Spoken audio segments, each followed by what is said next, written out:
Ayan po at ito po ay kwento ko lang naman po ito na talagang mangingilabot talaga kayo. At yun nga po, habang nag-iikot-ikot kami kasama ng mga team ko, mayroon pong biglang lumapit sa akin. At magandang umaga po, Mr. Birana, sabi ganyan. Mr. Birana ang tawag sa akin. O, sabi ko magandang umaga rin, sabi ko ganyan, sino ka ba? Sabi ko ganyan. Ako po yung subscriber nyo dati na noong sinasabi nyo nga po sa inyong mga vlog na kapag ka nag-subscribe sa inyo ay gaganda. Oo nga, yun nga sinasabi ko. Hindi lang gaganda, gugwapo pa yung mga lalaki, susurtihin pa, yayaman pa. Yun na nga po. Gusto ko lang po sabihin sa inyo na noon pong napanood ko yung sinasabi nyo, talaga nag-subscribe po ako. At hindi ko naman po inintindi yung sasabihin nyo maganda kasi unang-una, hindi na alam ko yung itsura ko, hindi na po kayang baguhin pa. Dahil kung may mga pangit sa mundo, ako na siguro yung pinakapangit. At pero nung nakakapag-subscribe nga po ako, sabing ganyan, sa tuwing magigising ako ng kinabukasan at titingin ako sa salamin, nababago yung mukha ko. At hanggang ngayon nga, ibang-iba na. Hindi na po ito yung itsura ko. Bagamat may hawig, pero talagang kayo na po ang humusga kung ano ang itsura ko ngayon. Abay, napakaganda mo iha. Sabi ko ganyan, sobrang ganda, para kang prinsesa. Sabi ko ganyan. Yun na nga po, at least kayo ang nagsabi ng ganyan. Pero kabaliktaran po ng mukhang prinsesa na sinasabi nyo, ay mukha naman po akong demonyeta. Sabing ganyan sa akin. O talaga, sabing ganyan. Opo. Kaya po, sana ay mai-topic ninyo sa inyong programa yan, sa inyong vlog, na ganun po talaga at pinapatunayan ko na talagang gumanda na ako. Oo nga, sabi mo, ganda-ganda mo. Sabi mo ganyan. At saka po na, mukhang yayamanin ka na. Ay, opo, kasi nga po, yung nanay ko, yung ko nag-negosyo ng kaunting puhunan, ayun po, umunlad na rin po yung kanyang negosyo. Na bagamat mahirap, pero pinagtiyagaan namin at ngayon po ay tinatamasa namin yung tuloy-tuloy na swerte na lagi mong sinasabi. Abad di maganda, sabi yung ganyan. At yun, kaya parang mukhang yayamanin na talaga ha. Ngayon ay hindi ko naman po ikinikwento ko to kung sa akin lang. Dahil ayaw ko pong magkwento kung anong mga nangyayari sa mga subscriber ko. Sapat na yung lagi ko sinasabi na kapag ka nag-subscribe kayo dito sa channel ko, gaganda, gugwapo, suswertihin, yayaman kayo. Pero yung sabihin ko magpapatunay pa, aba ay hindi po, kayo na lang po yan, pag nagkaroon ng pagkakataon, siguro na magkita-kita kayo ng mga subscriber ko, sila na lang po yung magpapaliwanag sa inyo. Pero yung ako sa akin po manggaling, hindi ko po gagawin yon kasi nga po, para namang binubuhat ko ang sarili kong bangko. Naikwento ko lamang po ito dahil nga dito sa mga nangyayari na talagang sa kabila ng panawagan ko na itong mga kawatang mga congressman at saka mga senador na ang papangit ng mukha, wala kang makitang hindi pangit yan, puro papangit ng mga mukha nito, lalo na itong si Risa na puro garapata ang bilat. Ay, naku po, dyan lalo sa kongreso, di ba makikita niyo si Redon, yung ilong lang ni Redon parang pwede nang pumasok dyan ang buong kalabaw. Oh, ito rin si Delilah. Tingnan mo itsura niyan. Itong si Sindan niya, di ba? Ngiwi. Oh, ikukwento ko po. Dati po na ikwento ko na yan kung bakit nangiwi po ang mukha niyan. Yung bunganga niyan. Ay may mga bago po dito sa channel ko, baka hindi po ninyo alam. Uulitin ko lang po. Kasi po nung araw yan, nung ipinanganak yan, ay mga kan po yan eh. Mga pamilya pong mga hampas lupa at patay gutom yan eh. Ngayon, nung ipinanganak yan, ay wala naman silang pera para magpa-hospital. At umaasa lang po sila sa kumadrona. kumadrona, yung tagahilot. Di ngayon, nung madalit salita na manganganak na yung nanay niya, ay hindi pa lumalabas-labas itong sisindan niya nito. Ang ginawa ng kumadrona, ipinasok niya yung buong kamay niya, tapos sumabit doon sa bungangan ni sindan niya. Noong hinila niya si sindan niya, dahil sinabit yung daliri kasi ayaw lumabas Ayan po, nung lumabas, nagkangiwi-ngiwi. Yan po ang kwento niyan. Pero natawa lang ako dahil ngiwi nga. Kaya po ganyan. Kaya sinasabi ko dito, una, gaganda, gugwapo kayo pag nag-subscribe kayo sa channel ko. Kaysa naman sa ganyan ang itsura nyo, nakikita kayo sa television, lalo na kung meron kayong pinag-uusapan dyan sa Kongreso, sa Senado, ganyan yung mga itsura nyo, nakakasuka ang mga itsura ninyo. Kasi sobra, nakakadire yung mga pagmumukha ninyo. Kaya, ang solusyon dyan, subscribe dito sa channel ko. Ngayon, mapunta naman po tayo dito sa pangalawang araw po ito na isisigway ko, yung mga nangyayari din po dyan sa Kalingap Team, na kung saan ito po yung kay Kalingap Rab, yung Kalingap Team nga, na kung saan ay pinatulpo nga itong si Bal Santos Matubang dahil sa kadaldalan din. Ngayon, may mga ino-obserbahan ako. Actually, ikon din po ako at taga-subaybay din po ako dito mga ito kasi natutuwa din po ako doon sa mga love team nila. Tuwan-tuwa po ako. At ayun, nag-observe po ako yung bawat mga binibitawan nilang mga salita, nagkakagulo na po talaga. At noong araw, kung inyo pong natatandaan yung si Erica, yung Erica na ito, na yung natutulog po yung katabi ng baboy, ganyan po kapatay gutom itong Erica na ito. At yan po ay biglang umayaw doon sa Kalingap. Pagkatapos tulungan nitong si Kalingap Rab at saka yung team niya, bigla na lang umayaw at kung ano-ano nang wala naman siyang ipinapaliwanag kung bakit siya umayaw. Tapos ngayon, nagko-comment siya na ang sinasabi ay nakaranas din daw siya ng hindi maganda sa Kalingap. Ang totoo po yan, sabi ko nga po, wala po akong pinapalampas na episode ng mga yan.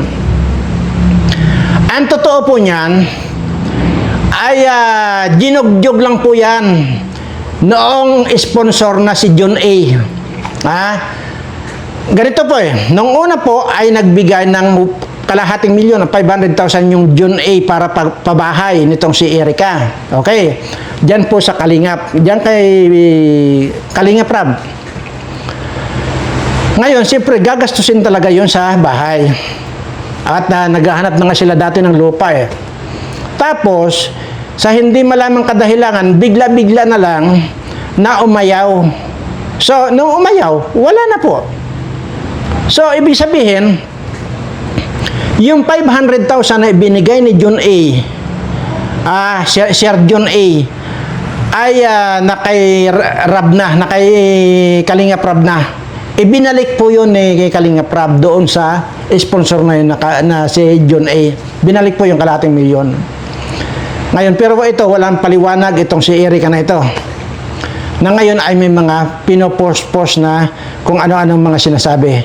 Yun po ako po ang magpapatunay niyan base dito sa aking obserbasyon at napapanood dati sa kanila. Ito pong Erica na ito talagang walang utang na loob ito. Palibhasa, burikat po yan na nagpakatulong po yan dyan sa Manila. Wala pong masama doon sa pagpapakatulong. Ang masama po nito, sumasaw-saw ka doon sa hindi naman, wala ka namang kinalaman.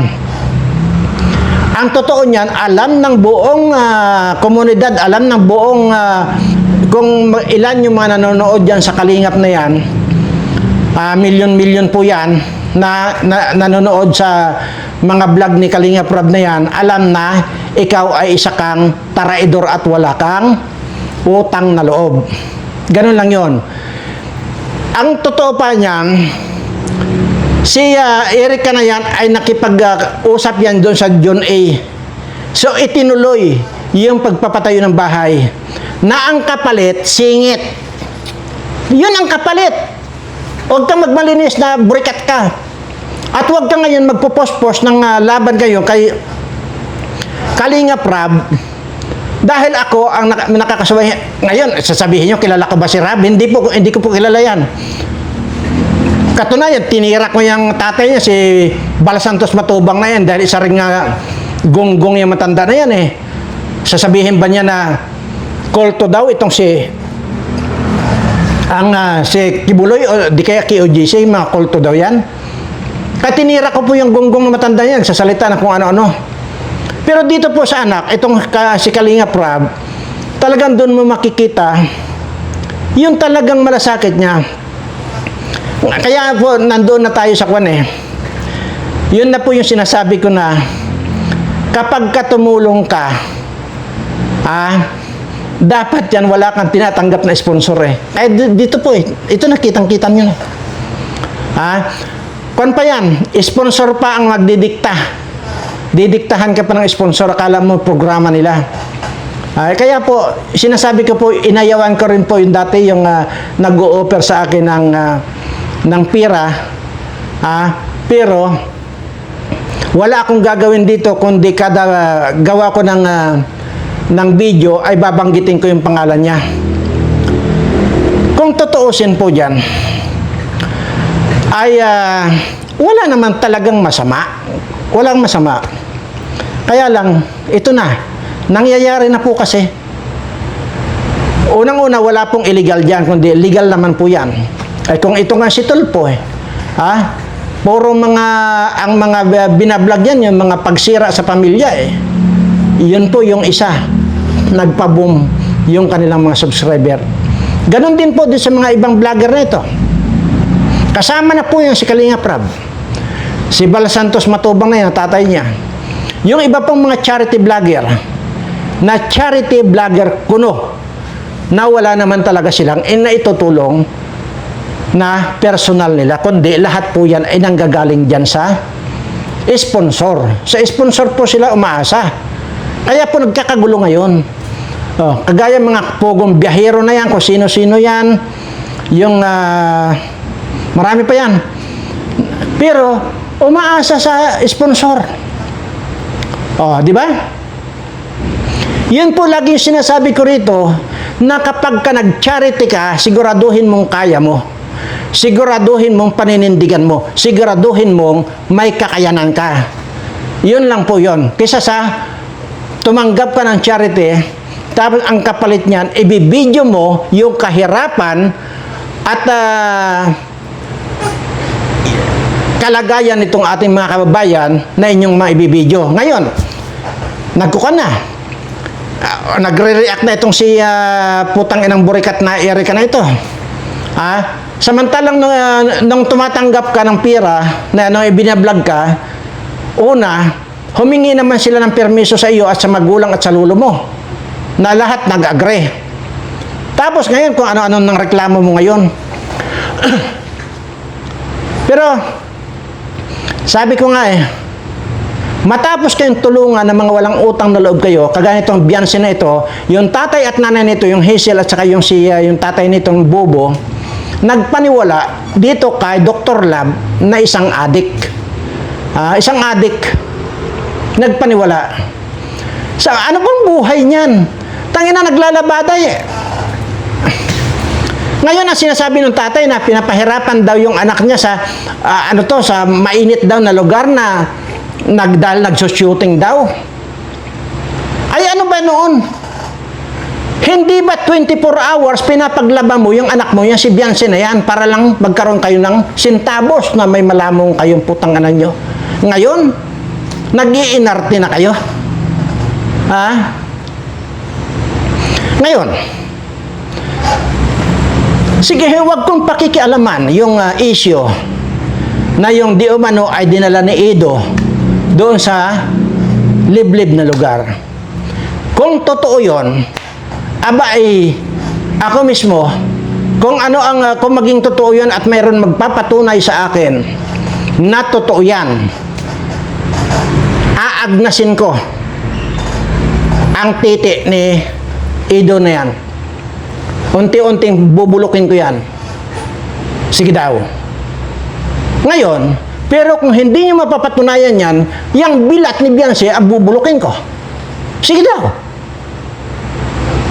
Kasi kayo, mga pare-pareho kayo mga walang utang na loob. Nagbablog nagla-live si Balo Santos Matubang kung ano-ano mga sinasabi rin itong matandang Matubang na ito. Naging balat sibuyas itong Hazel na at nanay ni Beyonce, na kung saan datihan putang ina ninyo. Tingnan nyo nga, panoorin nyo mga kababayan yung unang vlog ni Rodrigo kay Beyonce. At saka doon din kay Erica. Kung nagpapalamon niya ng baboy, ito yung koral ng baboy, dito lang sa taas, yan ang tulugan ni Erica. Pero, pinaganda ang buhay ni Erica na yan ng kalingap. Tapos ngayon kung anong sasabihin nyo. Tapos ngayon, nagrebat doon sa sinasabi ni Rab na, huwag ka nang mag-isaw-saw, Erica. Dahil ang totoo nyon, winakwak ka rin ng mayaman mong sponsor. Tama.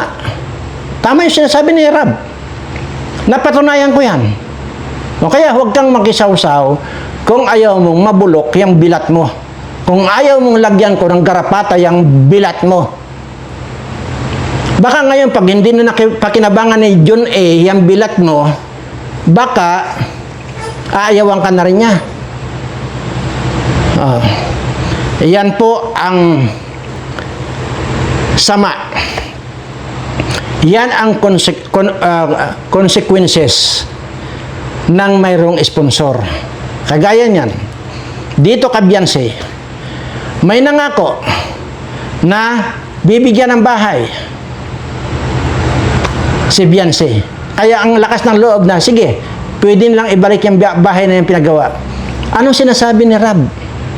Maging noon pa, hindi lang ngayon. Wala po akong plano at wala sa plano ko ang mangbawi ng ipinatayo kong bahay sa mga beneficiaries ko. Ay ito lang naman ang salita ng salita, yung si tatay niya. Sino ba dapat niyong paniwalaan? Adi itong anak kasi siya ang nagpabahay sa inyo. Kasi nagbabalat-balatan sibuyas kayo na ang kakapal din ng mga pagmumukha ninyo. Pag ako na-bullshit sa inyo, mga bilat ninyo, mabubulok yan. Kayo magsabi. At naranasan din daw ni Erica yung naranasan ni Beyonce. Dinala ka rin ba doon sa walang tao ni Ido? Kasi si Ido po ang naging kondin yan, kalabtim yan. Sige nga, magbigay ka sa akin ng prueba na ganon din ang ginawa sa iyo ni Ido. On the spot, sa loob lang ng isang linggo, unti-unting mabubulok ang boto ni Ido. Maniwala kayo. Ngayon, kung wala kayo mapapakita, maging dito kay Beyonce at maging doon sa nanay, pati yan, sasama ko na bubulokin ko ang bilat niya. Bullshit kayo. Nagbabalat-balatan ng sibuyas kayo, mga putang ina nyo, mga hampas lupat, mga patay gutom din kayo. Yan. Yan ang masama, yung tumatanggap kayo ng sponsorship. Well, kaya naman ganon, unang-una nga naman, pag may naibibigay nga naman, tapos naka-video, naka-upload nga naman, napapanood yan ng buong mundo na ikaw ay namimigay. Charity nga charity vlogger ka nga. Anong gagawin ng makakapanood sa iyo? Bibilib sa iyo, pipindutin ang subscribe. Matagal ko pong inisip yan na yun po yan. Maging dito kay Rapi Tulfo, ganon din. Namimigay ng kung ano, tumutulong kunwari. Tumutulong kunwari.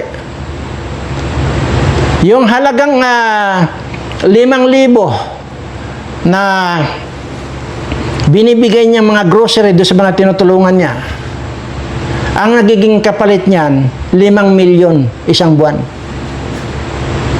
Kita nyo na. Maliban pa dan yung mga sponsor. Kaya, sa biglang tingin itong mga natutulungan na talagang kwan, yun na itong mga natutulungan. Napakabait ng mga hayop na to. Pero, ang hindi nila alam, ay ginagamit lang talaga siya. Tama, yung salitang ginagamit. Yun po yan. Kaya lahat ng makakapanood doon, pipindutin talaga subscribe. Yun po ang hindi ko pinili. Dahil kung talagang subscriber lang din ang hanap ko, putang ina naman. Isang linggo lang ako. Ipakita ko lang lahat itong mga iniikutan namin. Isang linggo lang, sisiguraduhin ko sa inyo, milyones ang subscriber ko. At makikita ninyo kung gaano kalaki ang ginagastos ko dito sa mga ito. Pero mas pinili ko na huwag i-video. Unang-una, kawawa na nga ang kalagayan nitong ating mga kababayang hirap na sa buhay, i-video mo pa yung kalagayan nila na hirap na. Nasaan ang konsensya mo? Maliban na nga lang talaga kung subscriber lang talaga ang hanap ko. Kagaya ito mo ito.